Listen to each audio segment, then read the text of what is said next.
Andhra Pradesh politics లో తాజాగా trending లో ఉన్న నేత వైసీపీ మాజీ ఎంపీ వై విజయసాయిరెడ్డి. జగన్ అక్రమస్తుల కేసుల్లో ఏటూగా అందరికీ సుపరిచితుడైన ఆ ఆడిటర్ రాజకీయాలకు గుడ్ బై చెబుతున్నానని, ఇక తాను వ్యవసాయం చేసుకుంటానని ప్రకటించారు. రాజ్యసభ సభ్యత్వం ఇంకా 3 ఏళ్లకు పైగా ఉండగానే ఆయన పదవికి వైసీపీకి రాజీనామా చేయటం అప్పట్లో తీవ్ర కలకలం రేపింది. ఆ క్రమంలో కాకినాడ సీ పోర్టు కేసులో కూడా ఏటూగానే ఫైల్ అయ్యారు.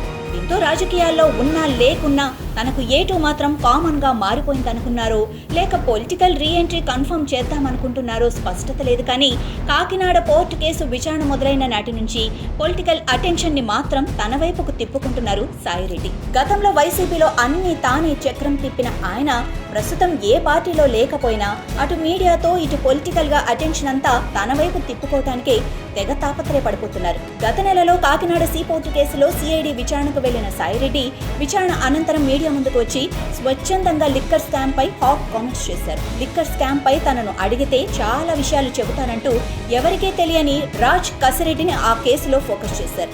అక్కడి నుంచి రకరకాల ట్విస్ట్ల మధ్య కేసు విచారణ షురూ అయింది. లిక్కర్ స్కామ్ లో కర్త కర్మ క్రియ అని విజయసాయిరెడ్డి పేర్కొన్న రాజ్ కసిరెడ్డి అరెస్ట్ అవ్వడంతో తేనె తుట్టె కదులుతోంది. అంతేకాక కాకినాడ పోర్టు వ్యవహారంలో తన పాత్ర లేదని, చేసిందంతా వైవి సుబ్బారెడ్డి కుమారుడు విక్రాంత్ రెడ్డి చేశారని విజయసాయి చెప్పుకొచ్చారు. పోర్టు వాటాల స్వాధీనానికి సంబంధించి మొత్తం చేసింది విక్రాంత్ రెడ్డి అని బాంబు పేల్చారు. ఆ తర్వాత టాపిక్ ను కాకినాడ పోర్టు అంశం నుంచి లిక్కర్ స్కామ్ వైపు డైవర్ట్ చేశారు విజయసాయిరెడ్డి. కూటమి ప్రభుత్వం అధికారంలోకి వచ్చాక ముందు ఫోకస్ చేసింది లిక్కర్ స్కామ్ పైనే. అయితే దాన్ని ఎటు నుంచి మొదలు పెట్టాలో అర్థం కాక సర్కారు సతమతమవుతున్న సమయంలో అవసరం లేకపోయినా విజయసాయిరెడ్డి దారి చూపించారని అంటున్నారు.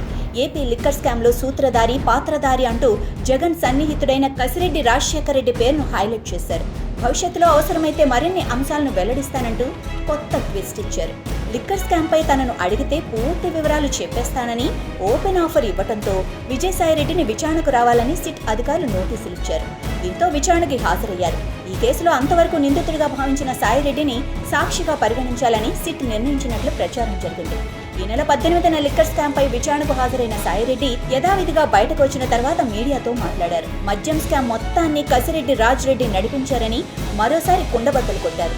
లిక్కర్ స్కామ్ కు సంబంధించిన మీటింగ్స్, కసిరెడ్డి వ్యవహార శైలిపై సంచలన విషయాలు వెల్లడించారు. అదాన్ డిస్టిలరీస్ ప్రైవేట్ లిమిటెడ్ వెనుక మిథున్ రెడ్డి, రాజ్ కసిరెడ్డి ఉన్నారన్న సాయిరెడ్డి ఆ ఇద్దరు వ్యాపారం చేసుకోకముందే అరబిందో కంపెనీ నుంచి తాను 100 కోట్ల రూపాయలు అప్పు ఇప్పించానని తెలిపారు. ఇందులో అదాన్ డిస్టిలరీస్ కి 60 కోట్లు, డీకాక్ సంస్థకు 40 కోట్లు అరబిందో శరత్ చంద్రారెడ్డి ద్వారా సమకూర్చానన్నారు. అదాన్ డిస్టిలరీస్ కి ఇచ్చిన 60 కోట్లు వడ్డీతో కలిసి తిరిగి ఇచ్చేశారని, డీటాక్ తీసుకున్న 40 కోట్లలో అసలు మాత్రమే రిటర్న్ వచ్చిందని, దీని మీద ఇంకా విచారణ కొనసాగుతోందని అన్నారు.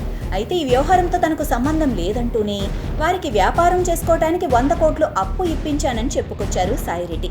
అయితే సాక్షిగా విచారణకు పిలిచారు అనుకుంటున్న తరుణంలో సడన్ గా సాయిరెడ్డి పేరును ఎఫ్ఐఆర్ లో నమోదు చేయటం హాట్ టాపిక్ గా మారింది. సాయిరెడ్డి లిక్కర్ స్కామ్ లో ఎవరినో ఇరికించబోయి తానే ఇరుక్కుంటున్నారా అన్న అనుమానాలను వ్యక్తం చేస్తున్నారు. మొదట కాకినాడ పోర్టు వ్యవహారంలో విచారణకు వచ్చిన సాయిరెడ్డి ఆ సమయంలో అరబిందో శరత్ చంద్రారెడ్డి తన అల్లుడని, వారితో తనకు అసలు వ్యాపార సంబంధాలు లేవని చెప్పారు. కనీసం వారిని వారి సంస్థలో ఓ ఉద్యోగం కోసం కూడా అడగలేదన్నారు. ఆ తర్వాత లిక్కర్ వ్యవహారానికి వచ్చేసరికి వారి ద్వారానే వ్యాపారం చేసుకోవడానికి 100 కోట్లు ఇప్పించానని తానే చెప్పుకొచ్చారు. అరబిందో సంస్థతో తనకు ఆర్థిక లావాదేవీలు ఏవీ లేవని, కేవలం బంధుత్వం మాత్రమే ఉందన్న సాయిరెడ్డి అసలు ఆయనకు ఏ సంబంధం లేకపోతే ఎందుకు 100 కోట్లు ఇప్పించారు, ఎవరు అడక్కపోయినా లిక్కర్ స్కామ్ గురించి మీడియా ముందు ఎందుకు మాట్లాడారు? వైసీపీ అధికారంలో ఉన్న సమయంలో ఆ పార్టీలో ఓ ఎంపీగా మాత్రమే ఉన్న ఆయన హైదరాబాద్ లో ఓసారి, విజయవాడలో మరోసారి తన నివాసంలో లిక్కర్ పాలసీపై ఏ హోదాతో చర్చించారు? కసిరెడ్డి రాజశేఖర రెడ్డిని మొదట జగన్ కి తానే పరిచయం చేశానని చెప్పిన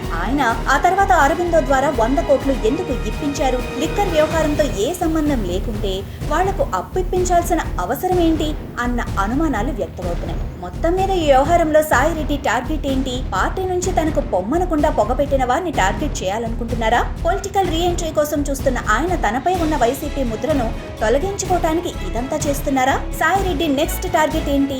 లిక్కర్ కేసులో ఇంకా ఎవరైనా ఆయన ఇరికిస్తారా? ఆయనే ఇరుక్కుంటారా? అసలు ఆ కేసు ఏ టర్న్ తీసుకుంటుందనేది చర్చనీయాంశంగా మారింది.